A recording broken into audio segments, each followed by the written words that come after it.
ایک مرتبہ ایک شخص سیدنا علی المرتضی رضی اللہ تعالیٰ عنہ کے پاس آیا اور کہنے لگا کہ اے علی رضی اللہ تعالیٰ عنہ میں بہت مالدار تھا، پھر اچانک گھر سے رزق جانے لگ پڑا، چلتا پھرتا کاروبار بند ہونے کے قریب آ گیا ہے، مجھے کچھ سمجھ نہیں آ رہا کہ میں کیا کروں، جس کام میں ہاتھ ڈالتا ہوں وہ بند ہو جاتا ہے، اگر سونے کو بھی ہاتھ ڈالتا ہوں تو وہ مٹی بن جاتا ہے۔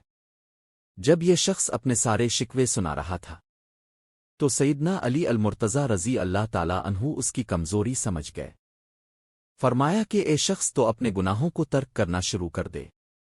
تو گناہوں کو ترک کرنا شروع کر دے گا تو تیرے گھر میں رزق آنا شروع ہو جائے گا، تیرے اٹکے ہوئے کام ہونا شروع ہو جائیں گے۔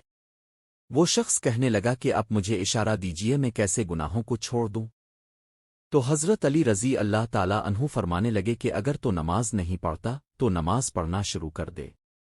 اگر تو شراب پیتا ہے تو شراب چھوڑ دے، جو برائی تو جان بوجھ کر کرتا ہے وہ برائی تو چھوڑ دے، اگر کوئی جانے انجانے میں تجھ سے کوئی گناہ سرزد ہو جائے تو رات کو سونے سے قبل اللہ سے اپنے گناہوں کی معافی مانگ لیا کر، انشاءاللہ یہ کام تو کرے گا تو تیرے اٹکے ہوئے کام بھی ہونا شروع ہو جائیں گے۔ بیان کیا جاتا ہے کہ جب اس شخص نے ان باتوں پر عمل کرنا شروع کیا تو اللہ تبارک و تعالیٰ نے اس کے بگڑے کام سنوارنا شروع کر دیے۔ اللہ پاک اس واقعہ سے سبق حاصل کر کے عمل کی توفیق عنایت فرمائی، آمین۔